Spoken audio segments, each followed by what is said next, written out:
عبداللہ جابر ابن عبداللہ انصاری رضی اللہ تعالی عنہما، یہ دونوں باپ بیٹا چونکہ صحابی ہیں، عنہما ہم کہیں گے، ان سے یہ مروی ہے ان رجلا سأل رسول اللہ صلی اللہ علیہ وسلم فقال، کہ ایک شخص نے حضور سے ایک سوال کیا، اور اس میں کیا کہا، وہ سوال کیا تھا، ارأیت، اے نبی صلی اللہ علیہ وسلم ذرا غور فرمائیں، مجھے بتائیں، اذا صلیت الصلوات میری مکتوبات ہیں، جب میں فرض نمازیں ادا کر دوں، پڑھ لوں، وصمت رمضان، اور رمضان مبارک کے روزے رکھ دوں، واحللت الحلال، اور حلال ہی پر قائم رہوں، وحرمت الحرام، اور حرام سے مجتنب رہوں، وَلَمْ أَزِدْ عَلَىٰ ذَلِكَ شَيْءٍ، اور اس پر میں کسی چیز کا اضافہ نہ کروں، أَدْخُلُ الْجَنَّةَ،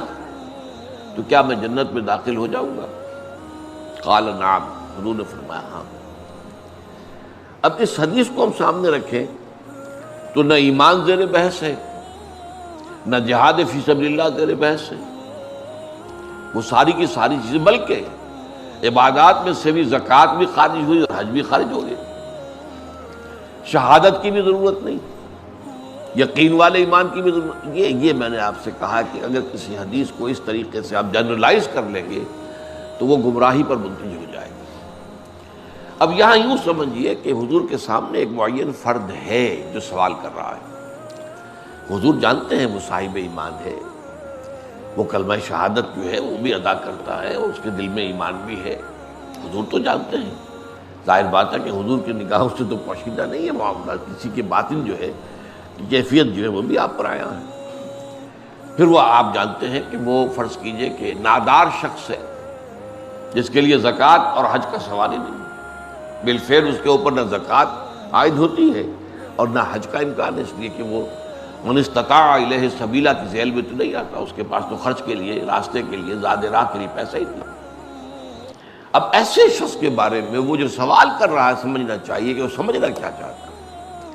وہ یہ ہے کہ عبادات کے ضمن میں آیا یہ فرائض اکتفا کر جائیں گے یا ان کے اوپر نوافل کا اضافہ لازمی ہے، یہ سوال پیدا ہوتا ہے، اور عام طور پر مذہبی مزاج کے لوگوں میں یہ سوال بڑا اہم ہو جاتا ہے۔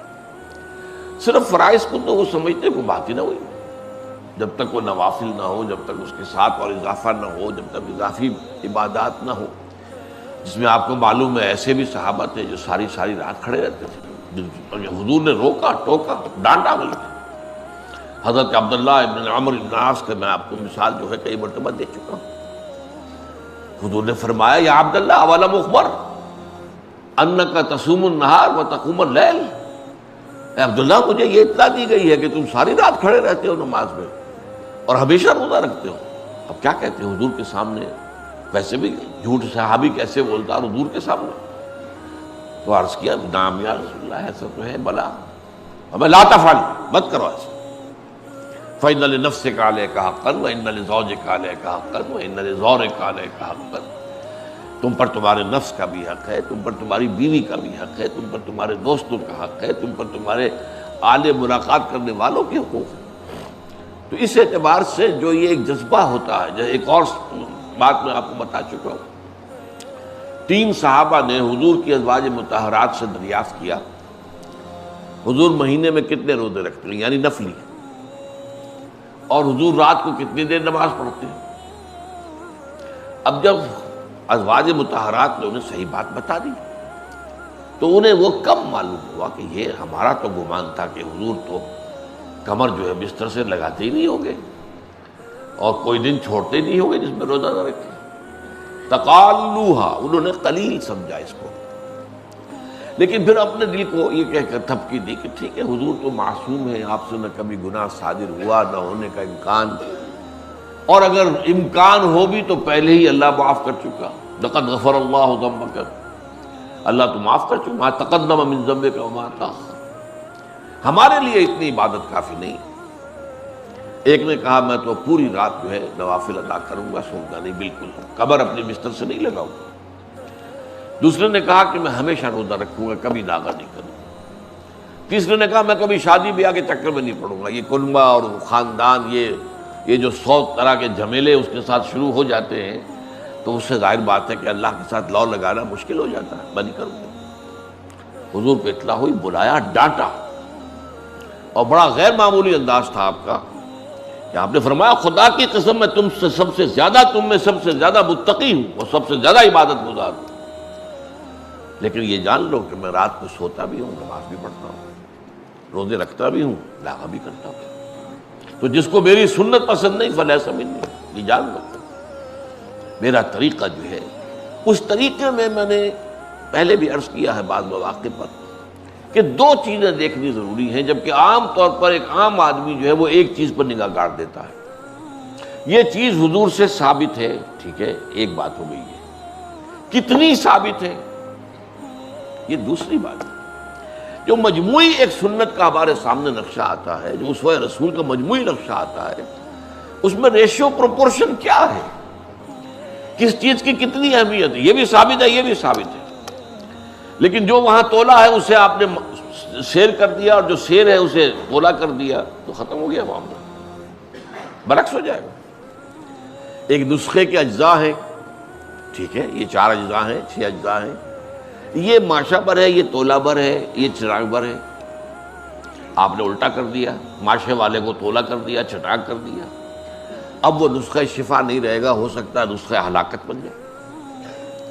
تو اس اعتبار سے غور کرنے کی ضرورت ہے. سنت رسول بحیثیت مجموعی، آپ کا اسوہ بحیثیت مجموعی، اور اس میں ریشو پروپورشن کیا ہے، کیا چیز اول تو ثابت ہے، ثابت نہیں ہے تب تو پھر وہ بدعت ہو جائے گی عبادات کے اندر، اور جو ثابت ہے وہ کتنی، اس کو سامنے رکھ کر پھر انسان فیصلہ کرے.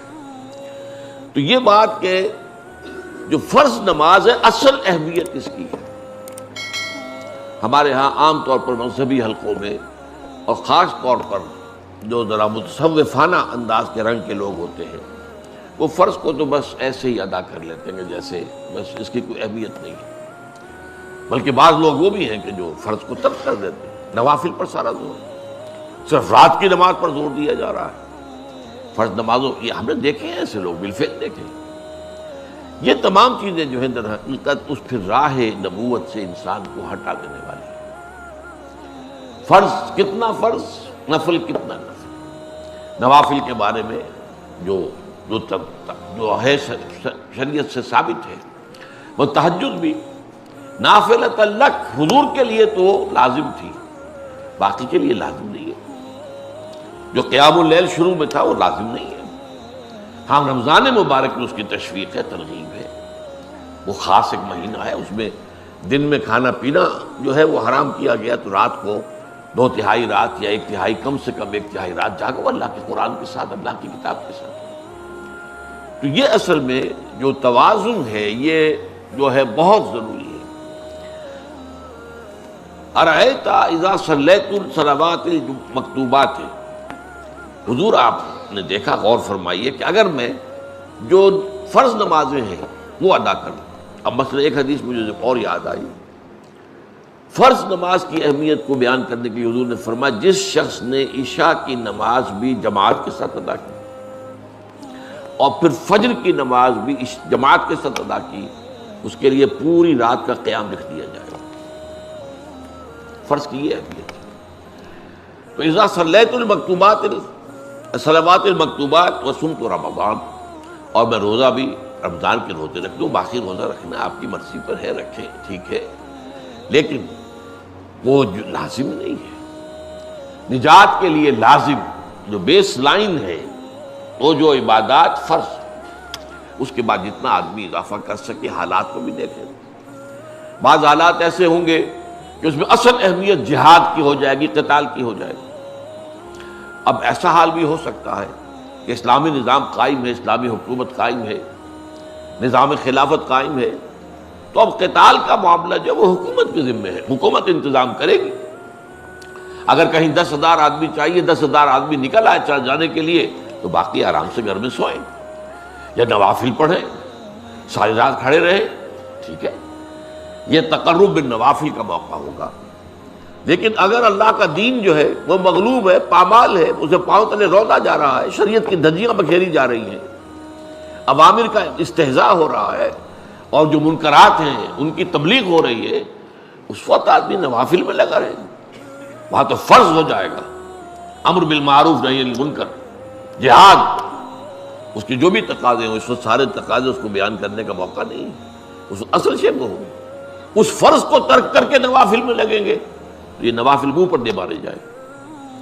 اس کو بہت زیادہ نمایاں کرنے کے لیے میں مثال دیتا ہوں، ذرا سوچئے، جب دامن احد میں معرکہ جاری تھا اور صحابہ کی جان پر بنی ہوئی تھی، خود حضور کی جان پر بنی ہوئی تھی، آپ کو معلوم ہے آپ زخمی ہوئے ہیں اور اتنا خون آپ کا بہہ گیا ہے کہ آپ بے ہوش ہو گئے اور خبر اڑ گئی کہ آپ کا تو انتقال ہو گیا، شہید ہو گئے۔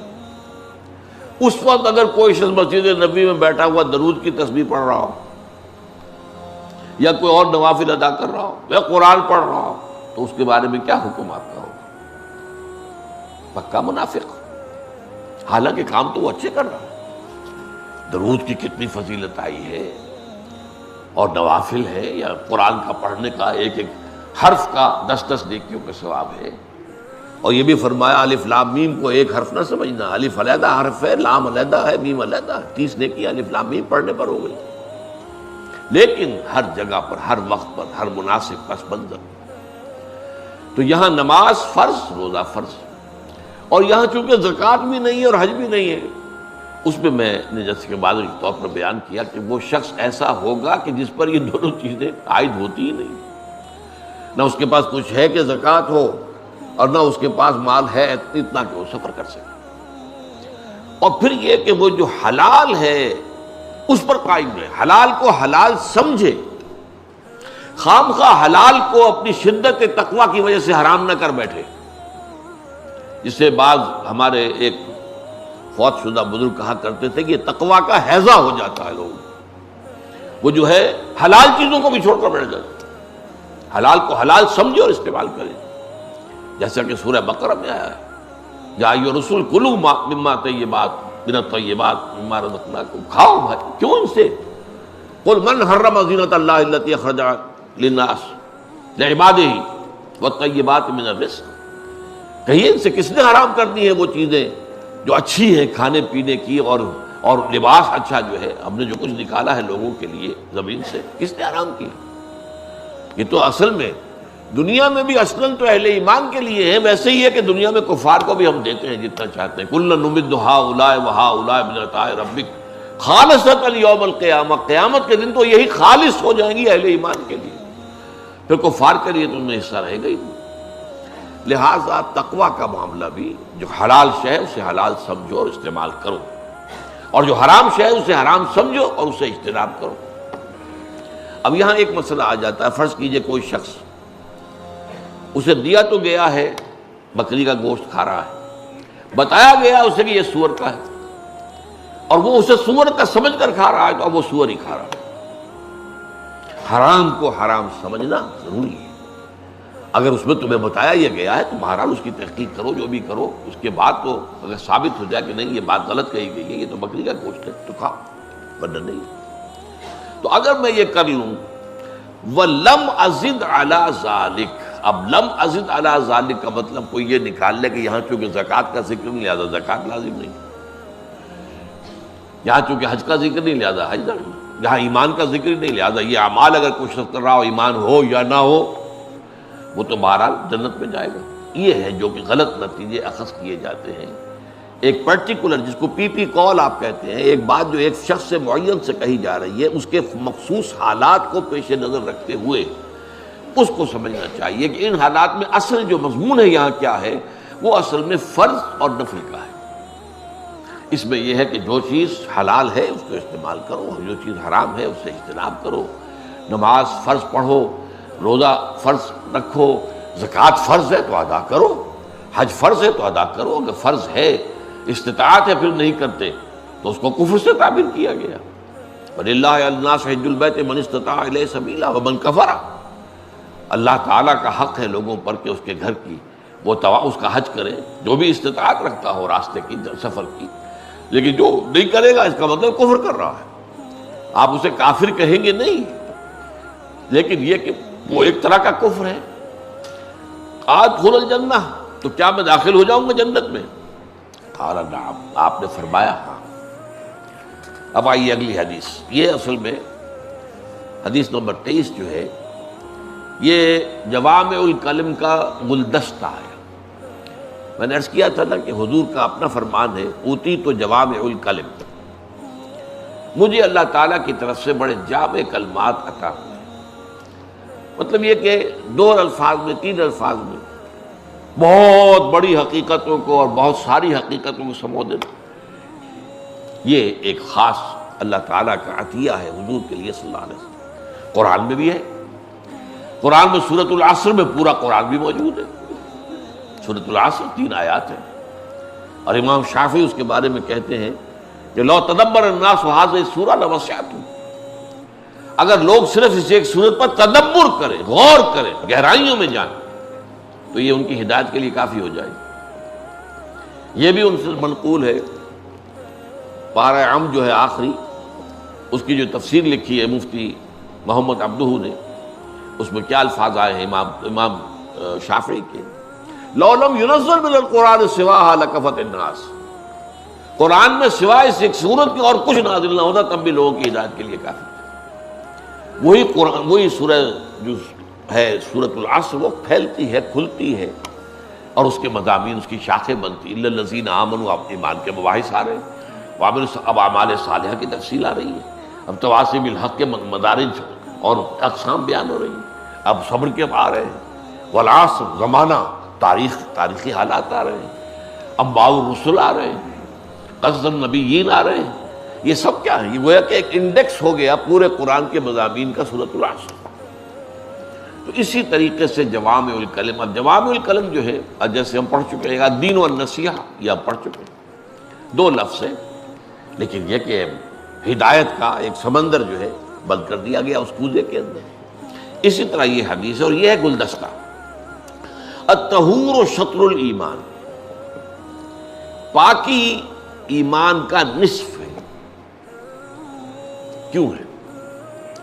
دیکھیے، میں نے یہ بات بارہا بیان کی ہے کہ یہ جو عالم ہے اس کے اندر نیکی کے داعی اور نیکی کے جو ہیں بلانے والے اور خود اپنی ذات میں نیکی کے نمونے بھی موجود ہیں. فرشتے ہیں کہ نہیں؟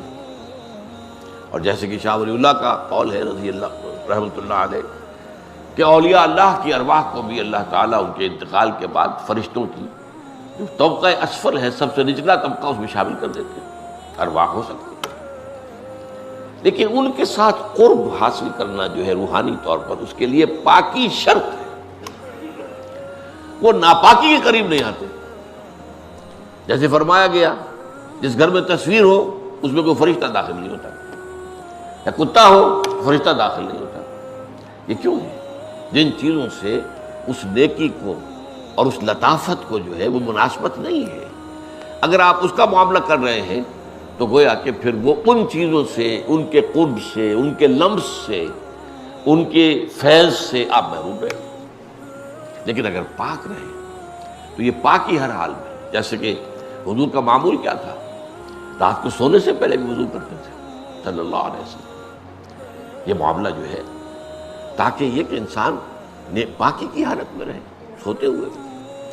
اور فرشتے جو ہیں وہ آپ کو معلوم ہے کہ جو اچھے خواب ہوتے ہیں وہ فرشتوں کی طرف سے ہوتے ہیں، وہ فرشتوں کا القاء ہوتا ہے. جو برے خواب ہیں وہ شیطان کی اپنے نفس کی طرف سے ہوتے ہیں. اس اعتبار سے جو اصل جو ہے جو اس کے لیے قرب کے لیے پاکی جو ہے وہ ضروری. الطہور شطر الایمان والحمدللہ تملأ المیزان. اور الحمدللہ جو کلمہ ہے چھوٹا سا ہے، اس سے میزان پر ہو جاتی ہے. میزان عمل جو اللہ کے ہاں جو تولنے کے لیے، جو انسان کے اعمال کو تولنے کے لیے جو ترازو ہے، اس ترازو کے پلڑے کو بھاری بھر دے گے الحمدللہ. ایک حدیث میں آتا ہے التسبیح نصف المیزان والحمدللہ تملأہ.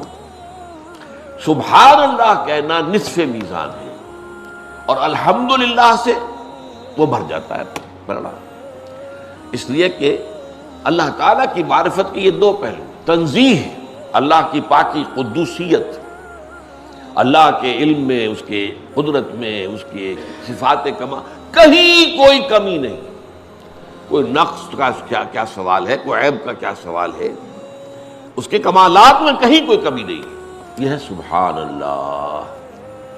یہ سبحان اللہ کی تاثیر کو اگر ہم واقعتاً یہ قلب کی گہرائیوں سے نکل رہا ہو تو اس کی تاثیر اس کو بیان کیا گیا، التسبیح نصف والحمدللہ تملأ۔ اب دوسرا پہلو ہے اللہ کی نعمتوں پر اس کا شکر۔ یہ میرا اللہ کا رابطہ جو ہے، اللہ نے جو نعمتیں ہمیں دی ہیں، فَأَمَّا بِنِعْمَةِ رَبِّكَ فَحَدِّثْ، ان کا ذکر بھی کرنا، اس پر اللہ کا شکر ادا کرنا۔ اور سب سے بڑی نعمت قرآن ہے۔ الحمدللہ الذی انزل علی عبدہ الکتاب ولم یجعل فیہ عوجا ولم یجعل لہ عوجا۔ ساری حمد، ساری تعریف اس اللہ کے لیے ہے جس نے اپنے بندے پر صلی اللہ علیہ وسلم کتاب اتاری، اس میں کوئی کجی نہیں رکھی۔ تبارک الذی نزل الفرقان علی عبدہ لیکون للعالمین نذیرا۔ اور بابرکت ہے بڑی وہ ذات جس نے اپنے بندے پر الفرقان اتارا تاکہ تمام جہان والوں کو خبردار کرنے والا بن جائے۔ تو قرآن کی نعمت، اس پر اللہ کا شکر ادا کرنا۔ وَسُبْحَانَ اللَّهِ وَالْحَمْدُ لِلَّهِ تَمْلَأُ مَا بَيْنَ السَّمَاوَاتِ وَالْأَرْضِ۔ اور سبحان اللہ اور الحمدللہ جب جمع ہو جائیں گے تو وہ تو بھر دیں گے جو کچھ کے زمین اور آسمان کے درمیان ہے۔ اب یہ اس کی عظمت کے بیان کا ایک اسلوب ہے۔ اب اس کو ہم کو مادی اعتبار سے نہیں سمجھ سکتے کہ اس سے مراد کیا ہے۔ مطلب یہ دو کلمات جو ہیں، سبحان اللہ والحمدللہ، اور جو صحیح بخاری کی آخری حدیث ہے، کلمتان حبیبتان الی الرحمن ثقیلتان فی المیزان خفیفتان علی اللسان سبحان اللہ و بحمدہ سبحان اللہ العظیم۔ دو کلمات ہیں جو رحمان کو بہت پسند ہے، بہت پسند، حبیبتان الی الرحمن، اور وہ ثقیلتان فی المیزان، میزان میں بہت بھاری ہے، اس میں وزن ڈال کر دے، خفیفتان علی اللسان، زبان پر بہت ہلکی ہے، سبحان اللہ و بحمدہ سبحان اللہ العظیم۔ والصلاۃ نور، اور نماز نور ہے۔ نماز انسان کے اندر وہ صلاحیت پیدا، اگر وہ حقیقت میں ہو، ایک نماز جس کے بارے میں قرآن کہتا ہے ان الصلاۃ تنہی عن الفحشاء والمنکر، نماز اگر حقیقی نماز ہے یقیناً وہ فحش کاموں سے اور منکر سے روک دے گی۔ ہاں اگر صرف ایک فزیکل ایکسرسائز ہو رہی ہے، اس کا کوئی حق ادا نہیں کیا گیا، خشوع و خضوع کی کیفیت حاصل ہی نہیں ہوئی، حضور قلب کا معاملہ ہوا ہی نہیں، مناجات کی کیفیت پیدا ہوئی ہی نہیں اللہ کے ساتھ، وہ پھر ٹھیک ہے، فرض ادا ہو گیا، باقی اس کے اندر وہ تاثیر نہیں ہو سکتی۔ ان الصلاۃ تنہی عن الفحشاء والمنکر۔ اس طرح یہ جو نماز ہے باطنی طور پر انسان کے اندر وہ ایک نور پیدا کرتی ہے، باطنی بصیرت، جس سے اسے نظر آنے لگتا ہے کہ یہ حق ہے، یہ اور باطل ہے، یہ صحیح ہے، یہ غلط ہے۔ یہ اصل میں وہ بصیرت ہے انسان کو اللہ تعالیٰ جو عطا کرتا ہے، نماز اس کی حاصل کرنے کا سب سے بڑا ذریعہ ہے۔ الصلاۃ نور والصدقۃ برہان، اور صدقہ دلیل ہے۔ کس بات کی دلیل ہے؟ کہ واقعی یہ شخص صادق الایمان ہے، اولئک هم الصادقون۔ اس میں آپ نے دیکھا کہ کس قدر شد و مد کے ساتھ جو ہے وہ آتا ہے انفاق فی سبیل اللہ، اولئک الذین صدقوا واولئک هم المتقون۔ وآتى المال على حبه ذوي القربى واليتامى والمساکین وابن السبیل والسائلین وفی الرقاب۔ تو در حقیقت صدقہ جب انسان اپنا مال نکال کر دیتا ہے، اس کا مطلب یہ ہے کہ اس کے دل میں ایمان ہے، تبھی تو دے رہا ہے، ورنہ کاہے کو دیتا ہے کوئی شخص؟ ظاہر بات ہے ہر شخص اپنے مال سے نفع چاہتا ہے۔ اب ایک نفع ہے وہ کہ جو آپ کو مادی نفع اس دنیا میں حاصل ہوتا ہے، اور ایک نفع وہ ہے جو آخرت میں حاصل ہوگا، وہ ہے سب سے بڑا نفع۔ تو جو شخص اس لیے کسی مادی منفعت کے حصول کے لیے نہیں، صرف اللہ کی رضا جوئی کے لیے مال دیتا ہے، صدقہ کرتا ہے، یہ گویا کہ اس کے ایمان کا ثبوت ہے۔ وَالصَّبْرُ ضِيَاءٌ، اور صبر یہ بھی ایک روشنی ہے۔ صبر ہوگا تو جیسے روشنی میں آپ کو راستہ نظر آتا ہے، راستہ آپ کے لیے کھلتا چلا جائے۔ یہ اللہ واللہ مع الصابرین، اللہ تعالیٰ جو ہے صبر کرنے والوں کے ساتھ ہے۔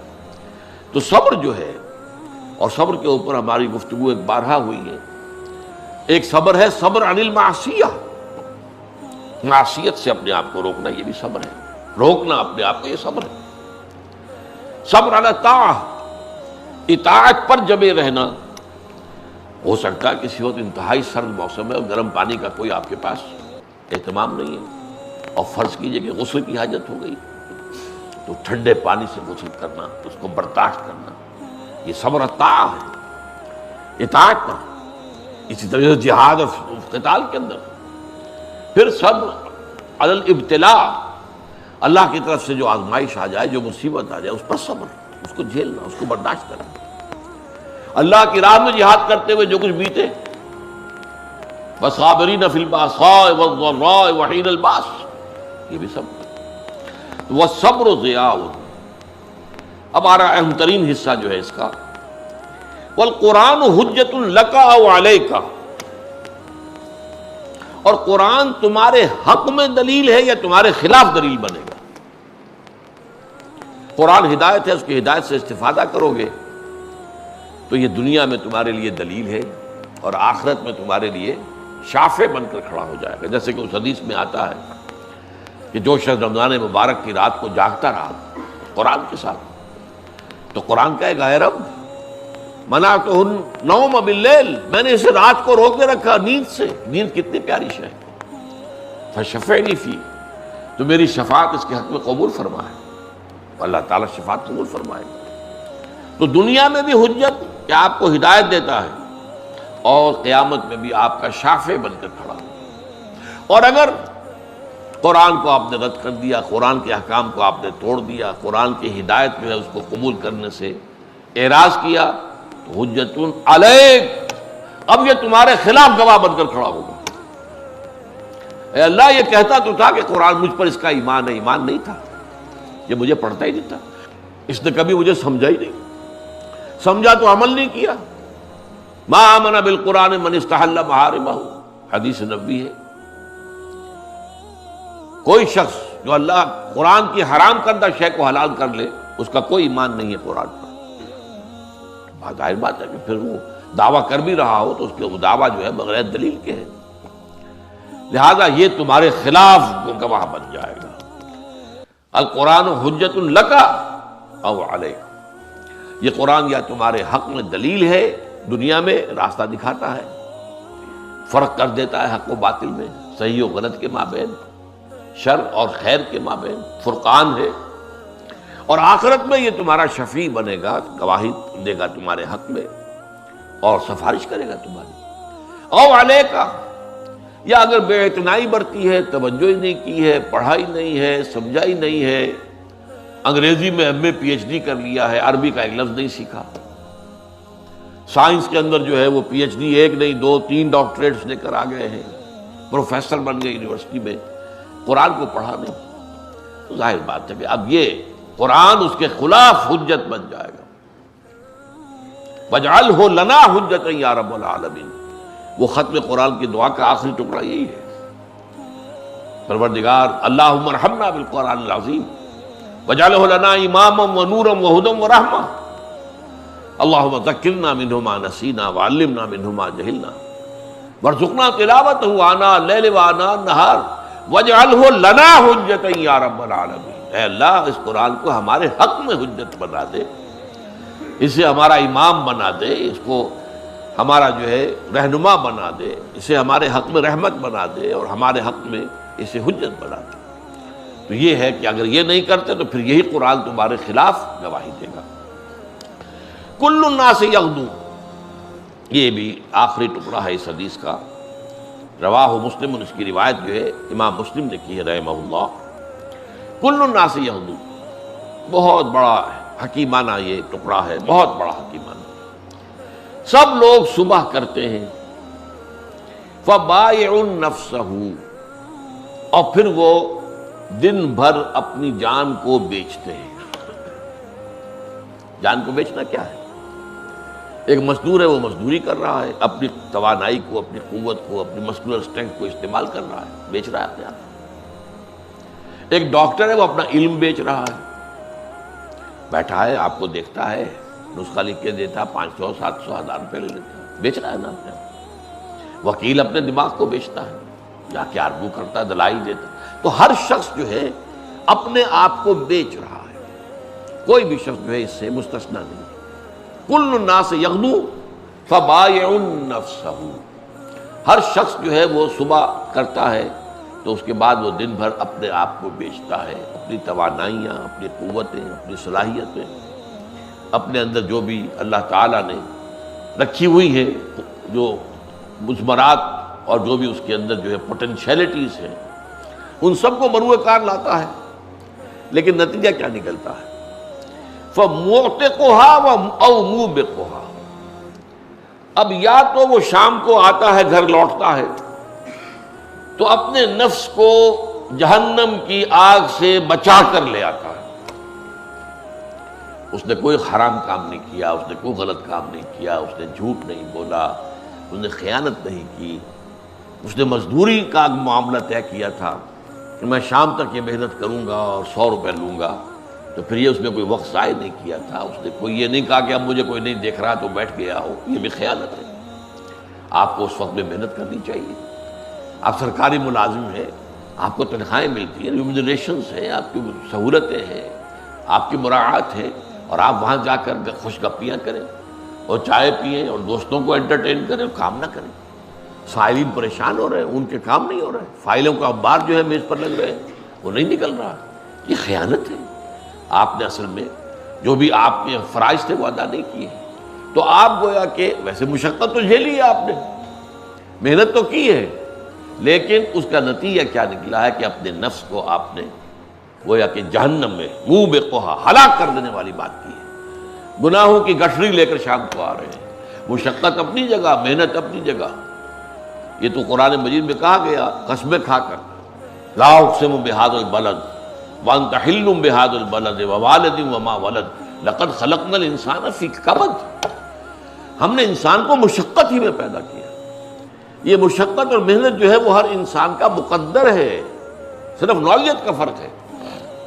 بعض لوگوں کی جسمانی مشقت زیادہ ہے، بعض لوگوں کی ذہنی مشقت زیادہ ہے مشقت وہ بھی۔ بعض لوگوں کو روٹی کی پریشانی ہوتی ہے، بعض لوگوں کو اپنے نقصان کی پریشانی ہوتی ہے، کروڑ پتی ہے لیکن نقصان آ گیا، وہ پریشانی ہے، رنج ہے، غم ہے۔ اور آپ کو معلوم ہے کہ دولت مندوں میں جس قدر امراض دماغی ہوتے ہیں وہ مزدوروں میں نہیں ہوتے۔ مزدور تو صبح سے شام تک محنت کر کے تھکا ہارا آتا ہے، پھر لیٹتا ہے، سوتا ہے ایسا کہ اسے پھر صبح ہی کی جو ہے وہ خبر لے کے آتا ہے۔ لیکن یہ کہ ان لوگوں کو ہپنوٹکس کی ضرورت ہے، دوائیوں کی ضرورت ہے، سیڈیٹیوز کی ضرورت ہے، یہ ساری چیزیں کیوں ہیں؟ کہ ان پر بھی خوف ہے۔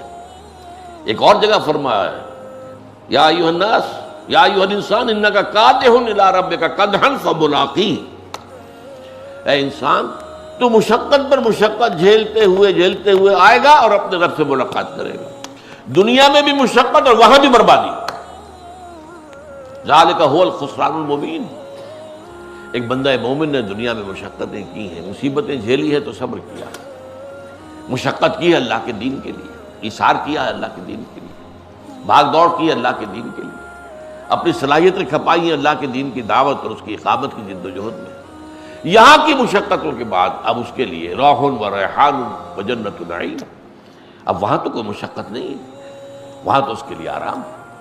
تو یہ بات در حقیقت ہر شخص کا مقدر ہے کہ وہ محنت کرتا ہے، مشقت کرتا ہے، تکلیفیں جھیلتا۔ بلکہ آپ بھی سمجھیے کہ حیوانات سے معاملہ ایک اعتبار سے انسان کا زیادہ خراب ہے۔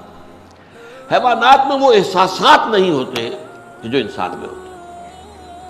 اب آپ کا بیٹا کھڑے ہو کر آپ کے سامنے سینہ تان کر کوئی بات کہے، چھوڑیے جی ابا جان آپ کے کیا باتیں کرتے ہیں، دقیانوسی باتیں کرتے ہیں، میں نہیں مانتا آپ کی بات۔ جو رنج آپ کو ہوگا کسی بیل کو یا کسی گائے کو یہ رنج کبھی ہوتا؟ کبھی بھی نہیں۔ اسی طریقے سے آپ کو معلوم ہے کہ سب سے زیادہ لاچار انسانی بچہ ہوتا ہے۔